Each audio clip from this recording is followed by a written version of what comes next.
Welcome into Sports Idiot Nation. Today is Monday, January 19th. We're going to talk all things NFL playoffs. Of course, we're going to check in on the 2024 NFL Draft. We'll tell you why IU wins tonight by 2 scores. And of course, we'll ask the age-old question in the NFL. What is a catch? Comedy, pop culture, and everything in between. By idiots, for idiots. And here's something Caleb Williams will never be able to understand. IU tonight is going full Iceman. Ice cold. No mistakes. This is Sports Idiot Nation.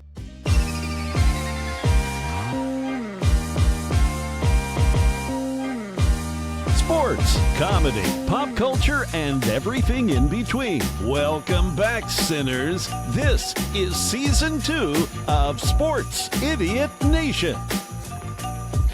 Welcome in. It is a game day for a one Miles Harrington, so we will talk all things IU versus Miami tonight going down. But first, obviously, we have a lot of other foosball to get into.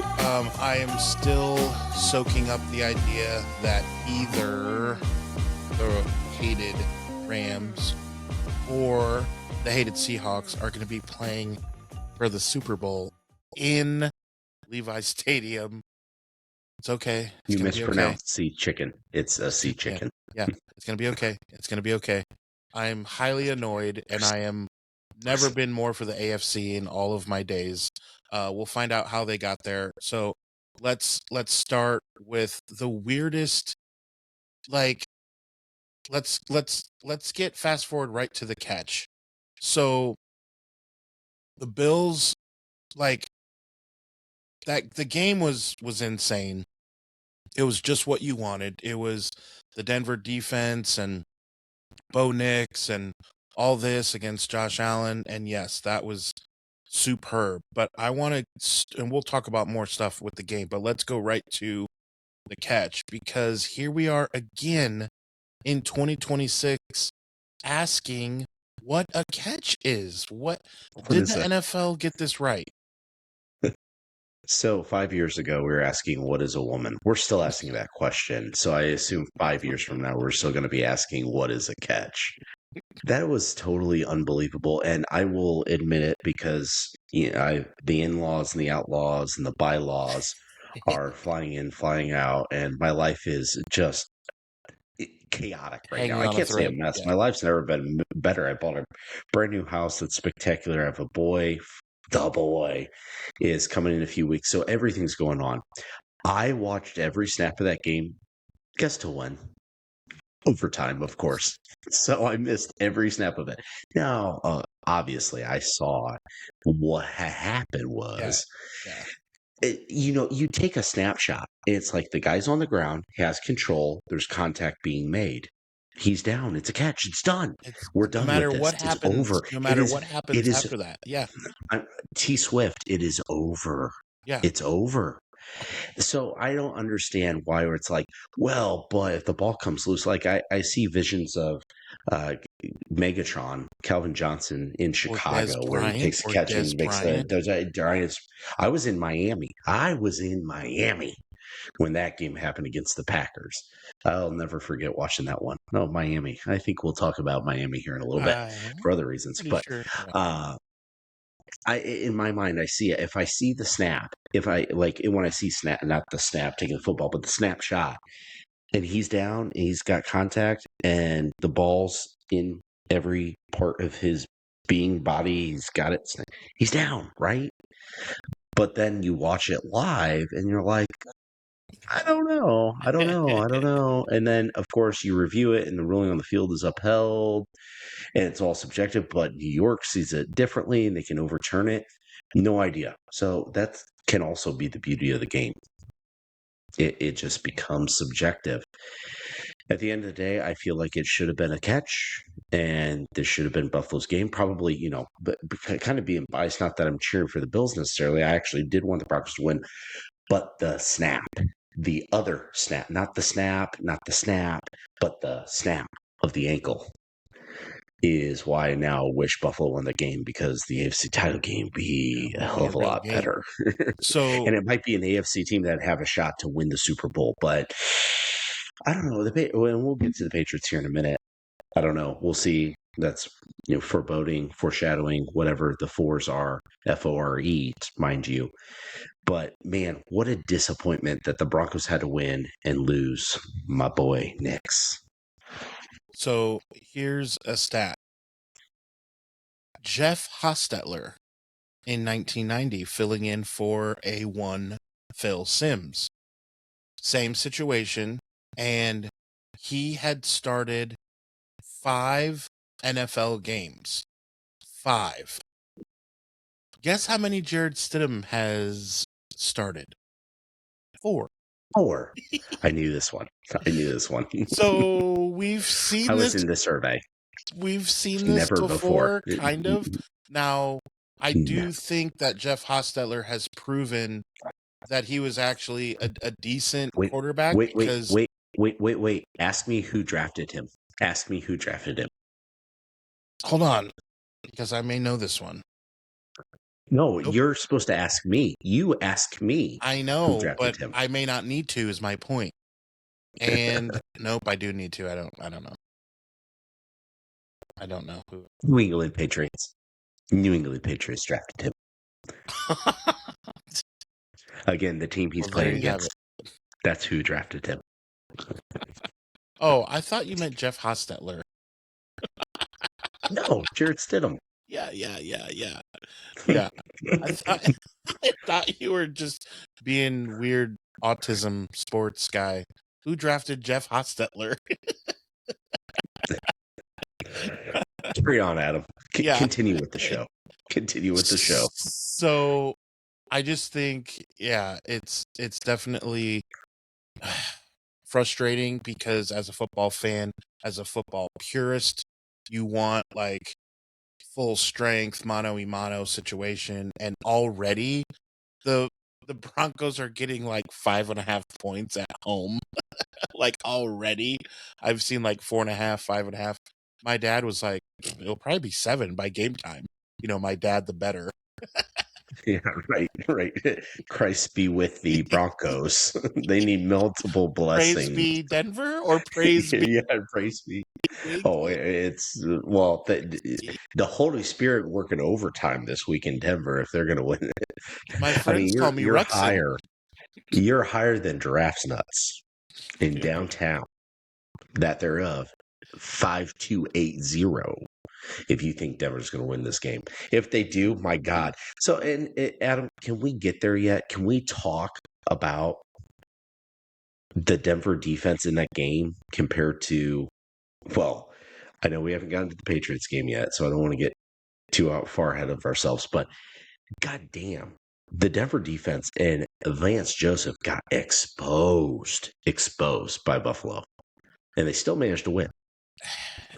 And that's where, as we talk, let's just jump, because it's just probably easier. Let's jump to the other AFC game, because I think Drake May kind of like, wait a minute, like he's supposed to be second in the MVP supposedly. Like, we don't know yet, but that's kind of the vibe. And it's like he was trying to go tit for tat with turning over the ball for about 37 minutes of that game, it seemed like.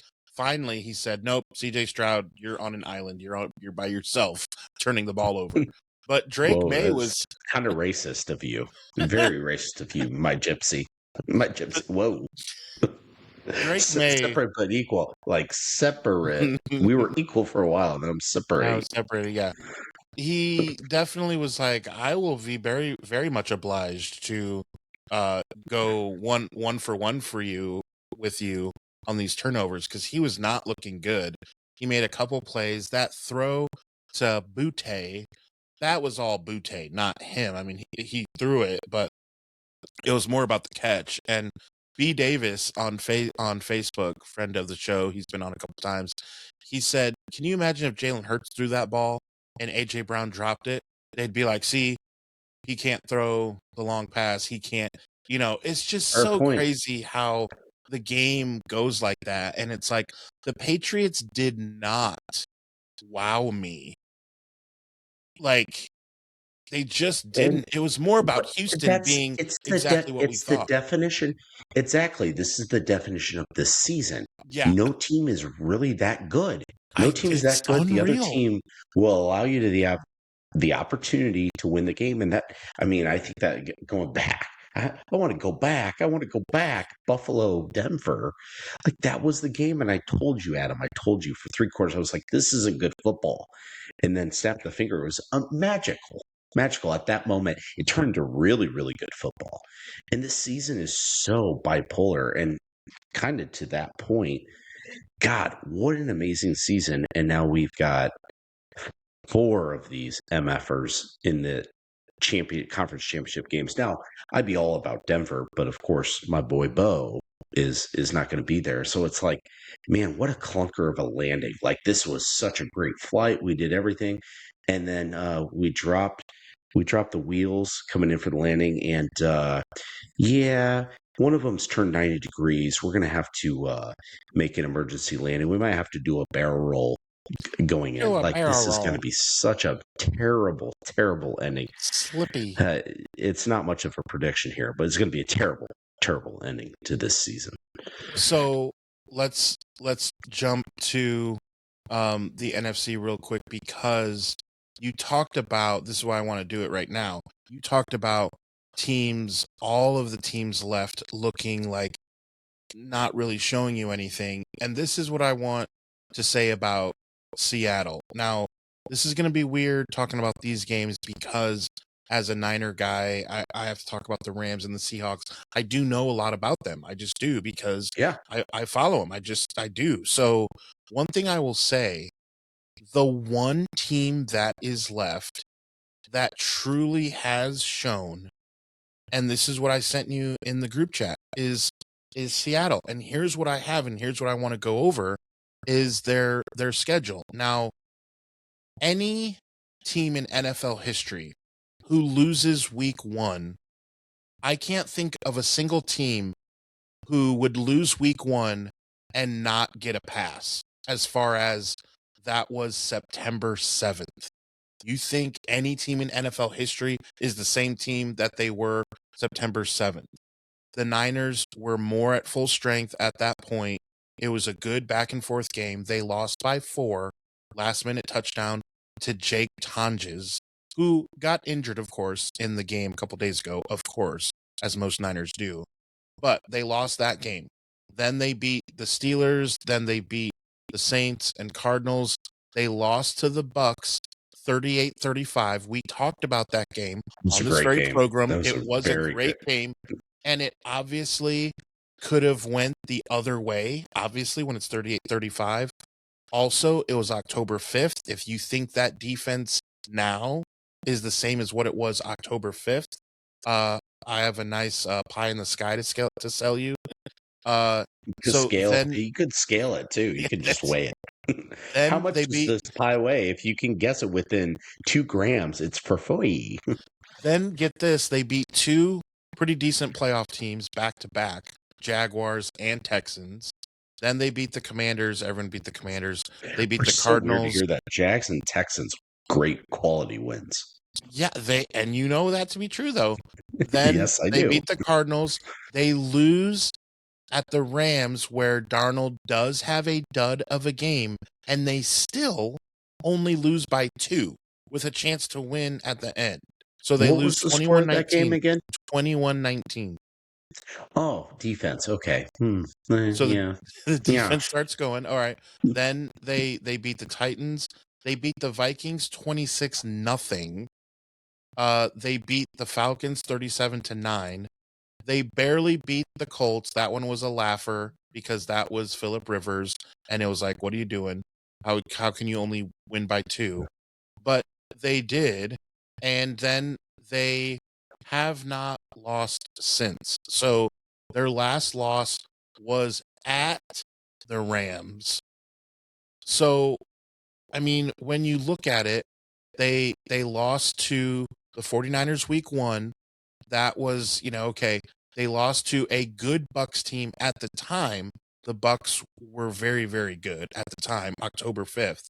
And then they lost again to the team that they're playing in the NFC Championship game. So they lost to a team that is in the NFC Championship game. They lost to a team that made the playoffs, and then they beat them like 41-6.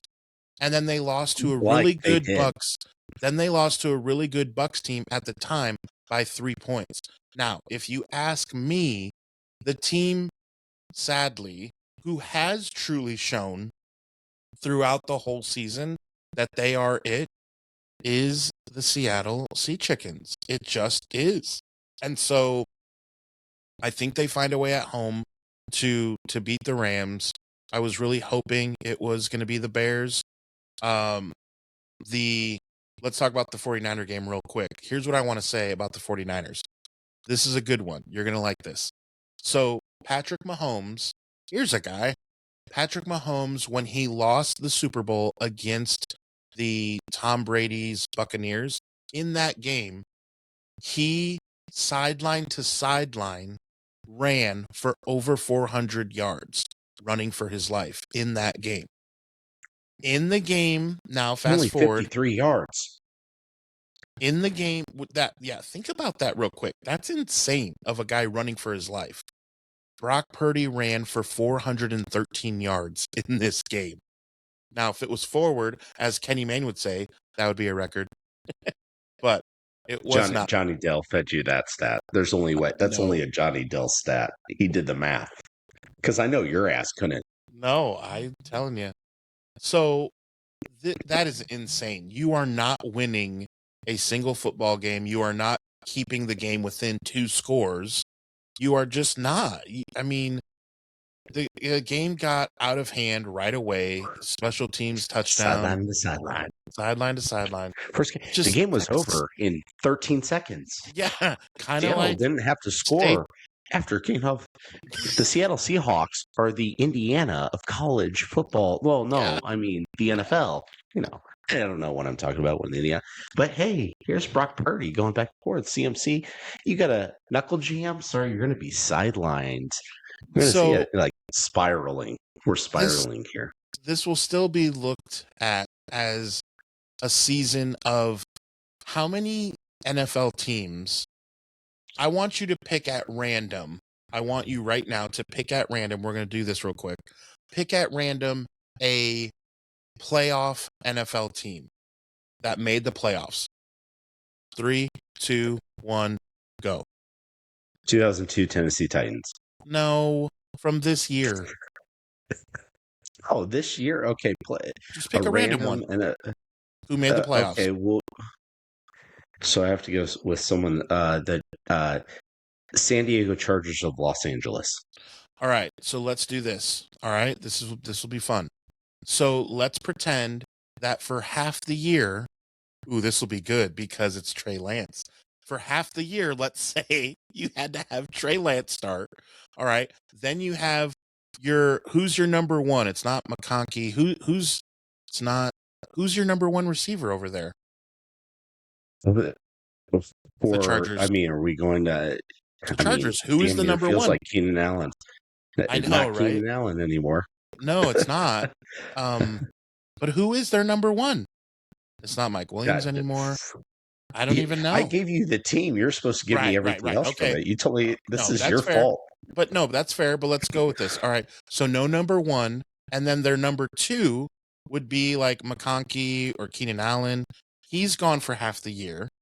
All right. Also half the year, your tight end. Okay. Then in a big game, and the Chargers did go through this with their left tackle, so they do kind of know. Is Quentin Johnston their top receiver this year? I mean, Keenan Allen had a decent season. Yeah, but both those guys are out. No, but both those guys are out. Okay. And then let's also pretend that obviously this is good because they were without their linebacker for a little bit. He's a stud. But let's say he's out for more than half the year, and his backup and his backup get hurt. The 49ers were on Eric Kendricks, linebacker number 7. Number 7, who was with the team for about 3 weeks. All right. So if the Chargers were on linebacker number 7, also, let's pretend Bosa was still there because they did have a Joey Bosa over there. Let's say he was hurt and gone, or whoever their stud D end is. Okay.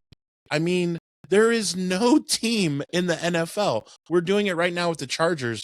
Who would win? I thought this 49ers Sea Chickens talk was going to be really quick, and now we got this Adam monologue. It's been 5.5 minutes. It's now. been 1 week 49er still talk. at me. So all I'm Looking saying at China, the Chinese chicken. all the I'm saying Seahawks is win, and the Niners can't stick in the playoffs. That is. oh man, this is the way to derail it. This is the fun. My point is, you get where I'm going. It is tough sledding. If you were to take there's 2026. any You're NFL the Chicago team, Cubs. and Next year's our year. We all know you're very good. This is the Niners every year. You get really hurt, and that's what it is. Well, your strength and training coach isn't very good, apparently, because yeah, it's year after year after year. You have the sickest roster on the face of the planet. We don't need to take another 47 minutes to talk about it. You mother effers can't stay healthy because your strength and conditioning coach needs to be he needs to be minority reported back up in his mother boom hole and then aborted. So yeah, this this is why you believe in the death penalty. So yeah, that's what Kelly exactly still what has happened. that. The only good And thing about that state remaining. yeah, plus there's 3 good things: the Niners, Warriors, and Giants. All right, so Bears beats Battlestar Galactica. So then this game that just was last night, I mean, Captain Insano, right when you think that the Bears are finally out, they totally redeem themselves on that 4th down where you look at the replay, Durant and the other DB, they're going like this, like, oh, pass interference, offensive pass interference. And even the replay official comes on and they talk about it on the broadcast and like, no, they were locked up like this. They both disengaged. Cole Kmet went like this and caught the ball. Like, sorry about you. I don't know how you let that happen. My favorite was it Jared Verse is number 8. I thought it was number 10 on defense. He's the one that knocked Caleb just all the way down after he threw it. He didn't turn around to look at the play. He's looking at the Jumbotron live, and he goes like this. Fudge crackers. Like, dude, how do you give that up? Jiggle my titties. That's not good. Like that. How do you give that? And then they go to Sean McVay, like, dead eyes. He's like, dead. I'm dead inside. Like, it's so hilarious with like 18 seconds left. And the Bears do the exact thing that they have done seven times, where they are just completely down and out and then come back and win. You're like, what is this? Isn't real life. And then all to do what we've talked about on the show. Like, I'm tired of it. As tired of you are of me talking about the Niners for 18 minutes, I'm tired about talking about number 18 for Chicago, in that it's the same exact thing. 10 times a game, we say, Caleb Williams, what are you doing? On 3rd and 4, he throws an out pass that is so easy, you and I could throw it, and he overshoots it by like 4 yards, and now it's 4th down. Like, Caleb, you got to hit those layups. Now, in this game, that interception, I'm not quite sure. We were talking about this before the show. That 4th down was big.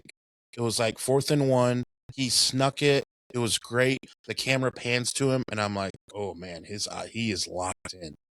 That was the kiss of death right there. I said out loud, oh, because he did. After that 1st down that he picked up with his legs in overtime when they're around midfield, the camera zoomed right into Caleb Williams and his eyes. If he was my quarterback, I would be feeling good at that point. He is locked in. And then within 30 seconds of that, he throws an interception in which DJ Moore has no interest in playing the game of football. It's 10 degrees outside. he's like, hey, I'm not getting paid for overtime.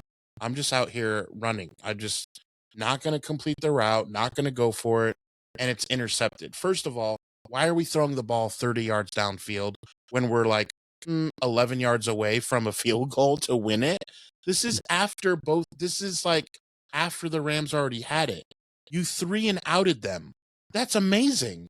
Like, you win the toss, you defer, you get to see what the Rams do, they punt. Okay, awesome. Then you go and do this right when all these people were ready to talk well of you and be like, hey, Caleb is it, you know, and now you don't have to eat your words because Bo Nix still technically did better than Caleb Williams. Yeah. Well, and it's so funny to think that had Bo Nix not snapped his ankle, 3 of the 4 quarterbacks starting in the championship games is out of that draft. And none of them were the ones in the MVP chase last year.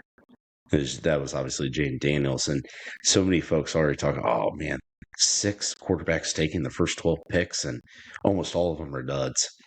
Y'all were wrong. Yeah. We're all correct. All of us, unanimous. It was consensus. You want to talk about bringing the country together? We can talk about how much J.J. McCarthy sucks. That's known, well known. But What about beyond my that, 8th my overall God, Phoenix? we all knew that too. Not that we agree. Like, he's arguably the most skilled and talented quarterback there was. He just is always hurt. That's anyone that watches Indiana football prior to them being good already knew that. Digress. We're not going to go into a 18-minute monologue about Phoenix's extra long stretch. Now, that was not with good. Bo Nix, my whole thing on Bo Nix was he's not the best quarterback in this draft. He is in the right situation. He is, what is he? What is he? Much like the Indiana Hoosiers this year, much like the Miami Hurricanes, which people were like, oh man, this Indiana team's so old. And we'll get to it in a bit. But like, Miami has just as much experience with a 45-year-old quarterback too. What was Bo Nix coming out of Oregon? Very, very, very experienced. Yeah. And we see it, and Joel Klatt got into it. The quarterbacks that succeed instantly in the NFL, by and large, it's not exclusive.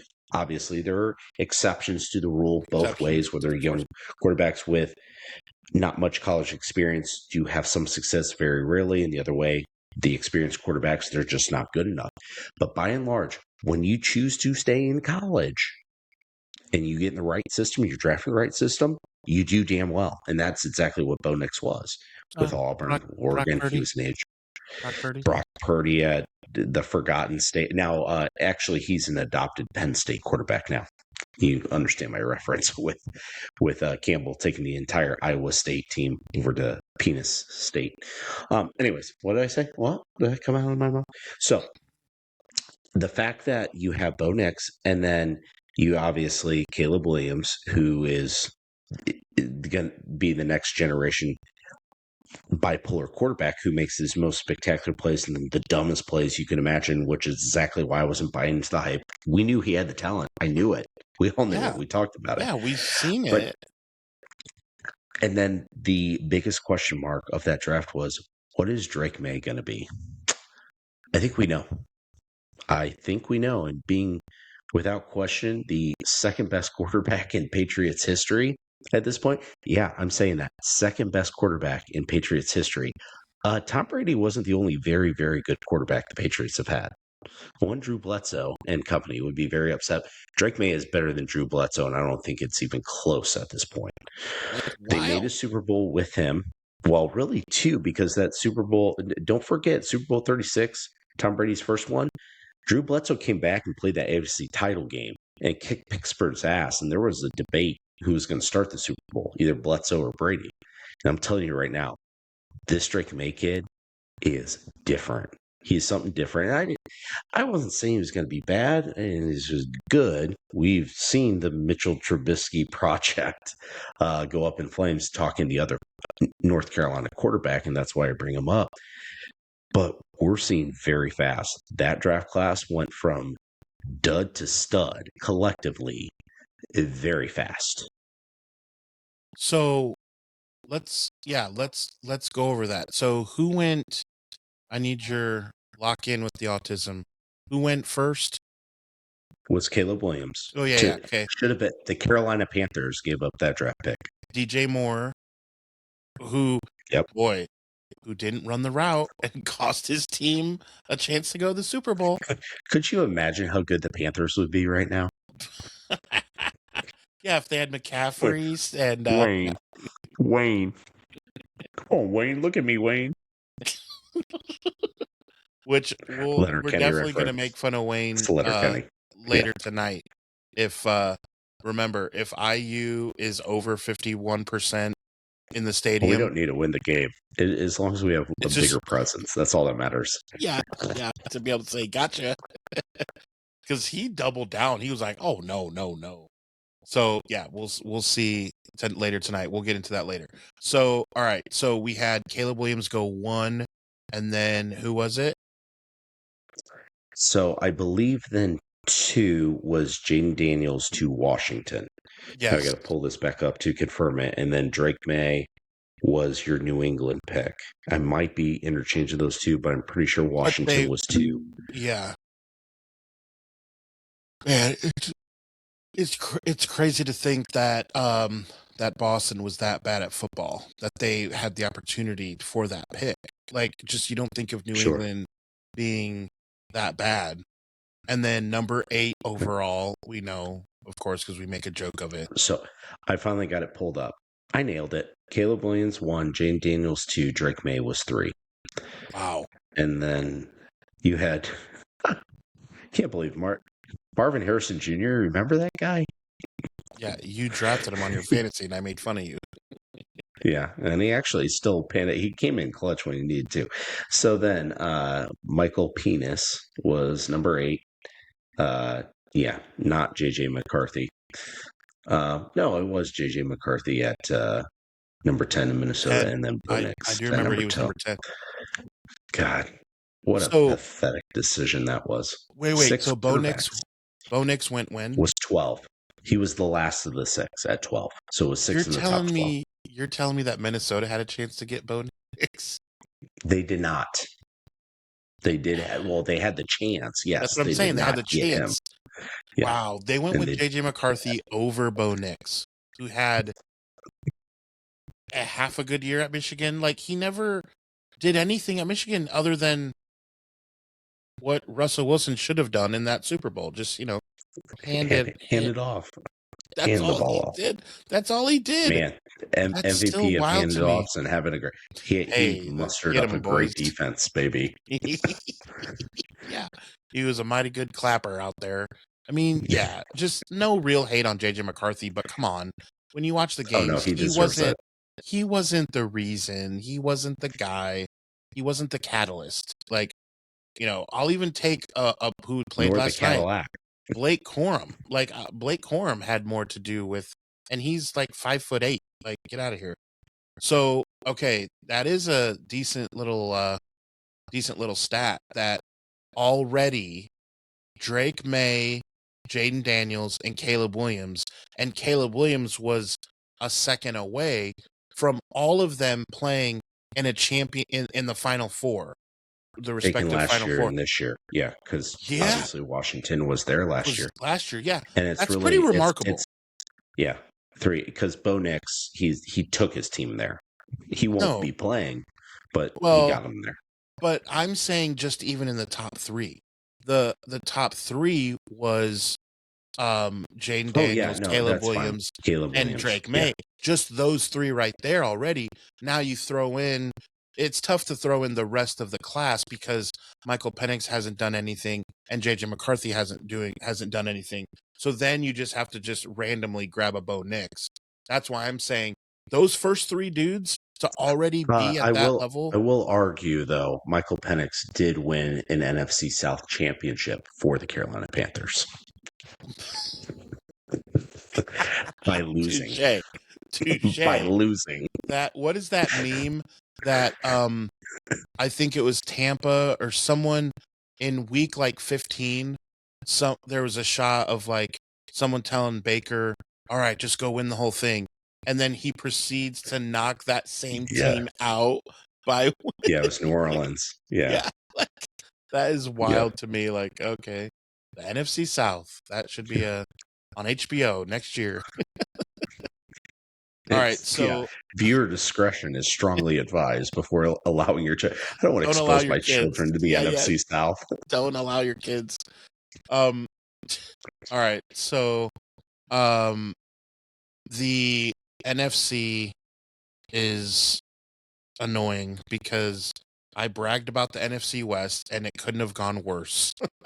Like for me, just for the Niners to just pull a no-show and the Rams and Seahawks. I mean, ugh, what a crazy. I get for a regular football fan, like for example, for you got to be pretty excited as far as watching football. Rams, Seahawks in the too early to tell. We'll talk about it later, in future episodes, I'm sure of like we'll really break down the game, but it's pretty exciting. Like if Rams and Seahawks are on a Thursday night game, like you're watching, there, over the last couple seasons, that's a game you want to watch. So I get it. It's just annoying when your favorite team, if the Jaguars and Texans were playing for an AFC championship and the Super Bowl was being played in Nashville, you would be That's beside still a yourself. lot less. Sure, but that's a lot less worse because it's the Jags and Texans. Like, for one, the Texans are the only NFL team to never even make a conference championship game, and the Jagoffs or the Jagoffs, like, neither team has even been to a Super Bowl before, whereas the Rams and Seahawks in recent They've memory have won. been back. That's That's a lot worse for you because it's like, oh, Houston, Jacksonville, one might make the Super Bowl. That's so cute. They'll get oh, their ass kicked to them in the big game. yeah. All Your right, that's situation is fair. way different. They're going to be a heavy favorite. Whoever wins that game will be the heavy favorite in the Oh, Super Bowl in your backyard. yeah, super annoying. All right, so I see what you did there. Super annoying 60. soup. Yep. So yeah, it will be the early game at 3 p.m. Eastern, 12 Pacific will be Denver hosting with Jared Stidham hosting the Patriots, and then 3.5 hours later will be the Lambs of Los Angeles going to the Seattle Sea Chickens for a chance for the Super Bowl. We're gonna get into now just how many how many touchdowns we think IU is going to win by. But first, I want to remind you guys, new episodes of Sports Idiot Nation come to you every Monday, Wednesday, Friday. Also, check out for the gear. We got it is definitely it's parka season. It's not hoodie season. It is like the depths of winter. Like it is bad. So I don't know if you know The high this. the high yesterday was only 62 down here. It was Okay, miserable. now listen to this. The governor has already come out and said, now this is because of IU football and he's trying to play it cute, but like has said like, oh yeah, it would make sense, no school on Monday, Martin Luther King Day, and then it's abnormally cold. So let's do 2 hour delay across like the whole state. So Fort Wayne Community Schools, the main school system where you're from, right here in Fort Wayne, they are officially on a 2 hour delay. Didn't know if you caught that. Wow. So So for I had Tuesday, heard all the for news tomorrow, for it. yeah. So But pretty cool. poor West Lafayette.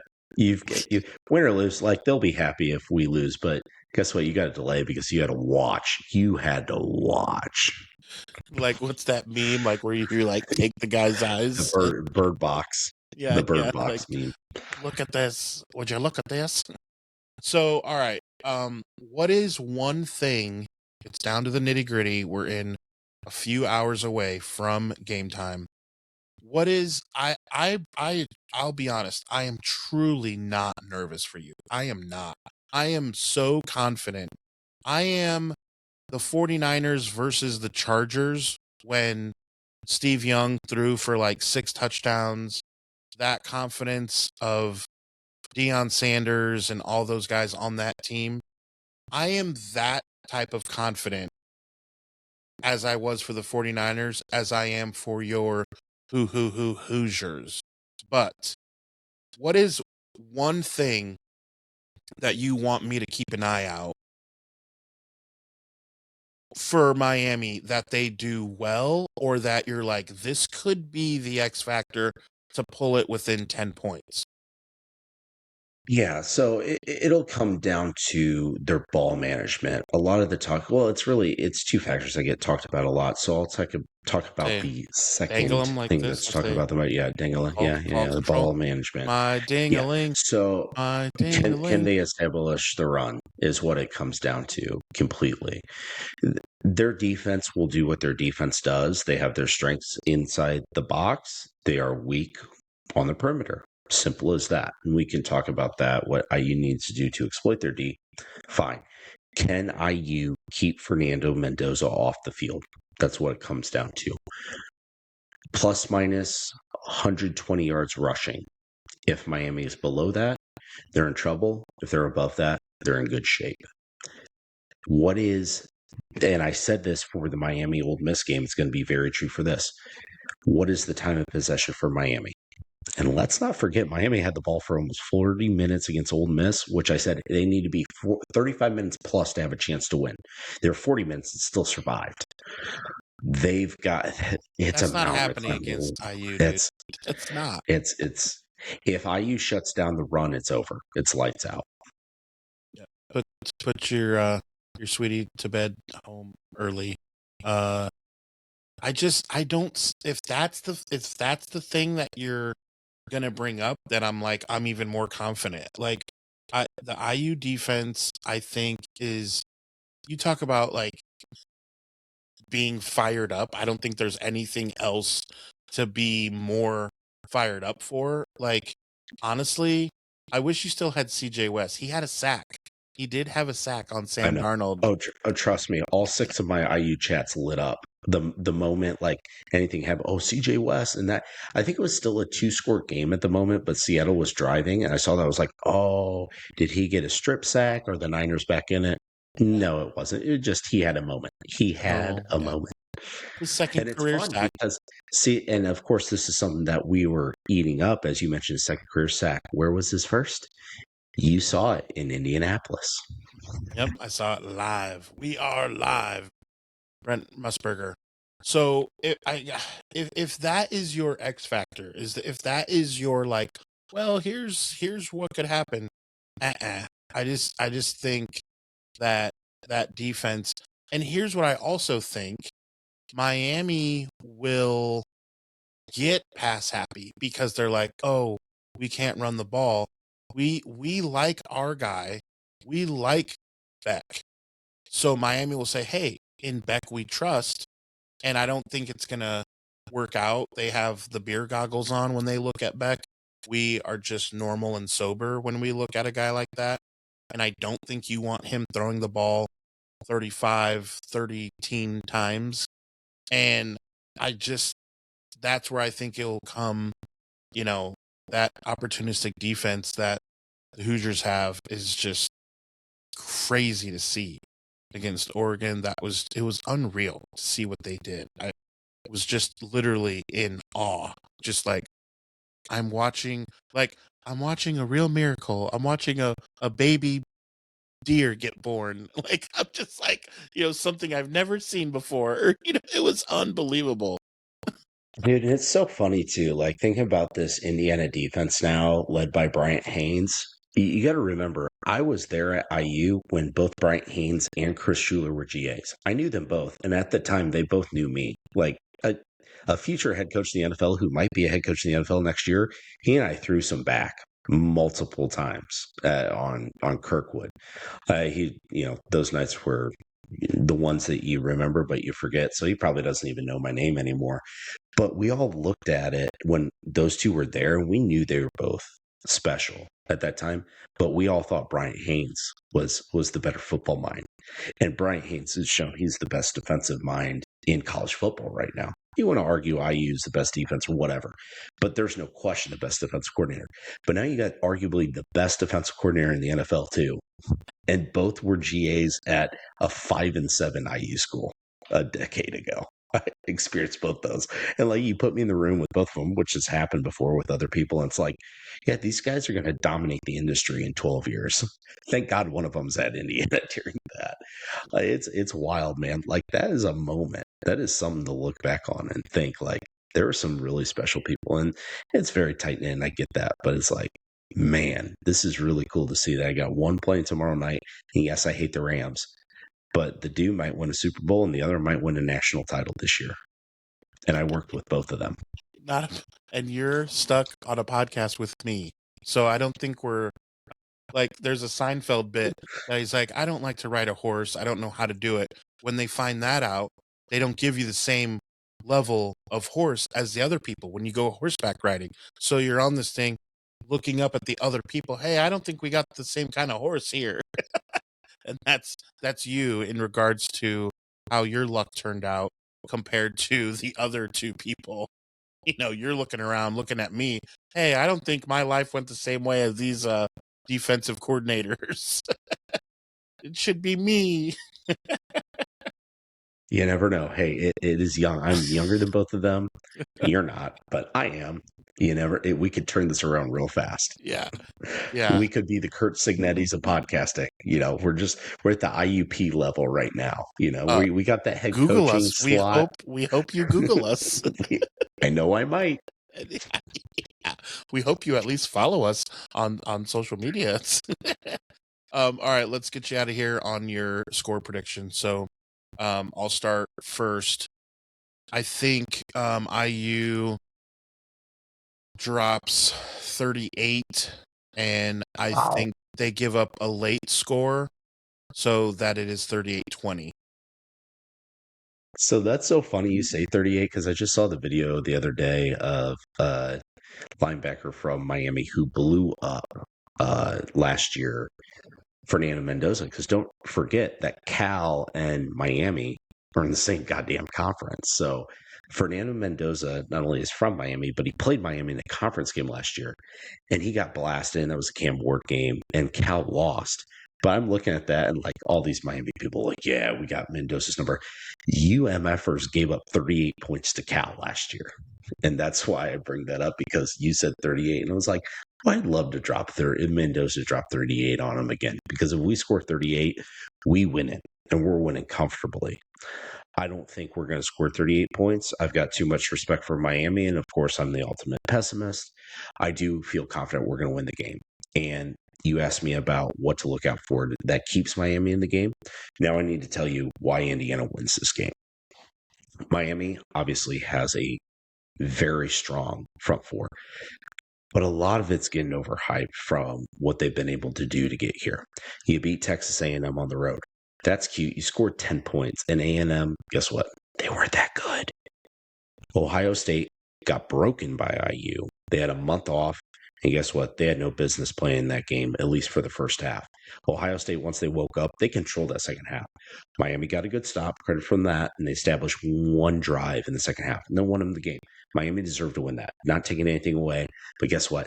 Ohio State didn't show up. Indiana is showing up. So you ain't going to have that again. You ain't going to pull off a sneaky pick six off of a freshman quarterback who acted like a moron after throwing a deep ball to Jeremiah Smith. And then you get Ole Miss. Sorry, Ole Miss was not it. And you only beat them by 4. And you survived that game.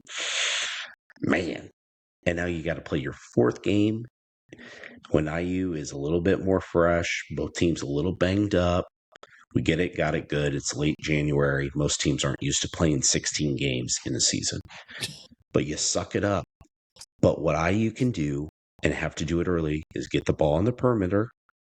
And I'm talking both running the ball and throwing the ball. Quick passes, quick pad patterns, and back shoulder throws.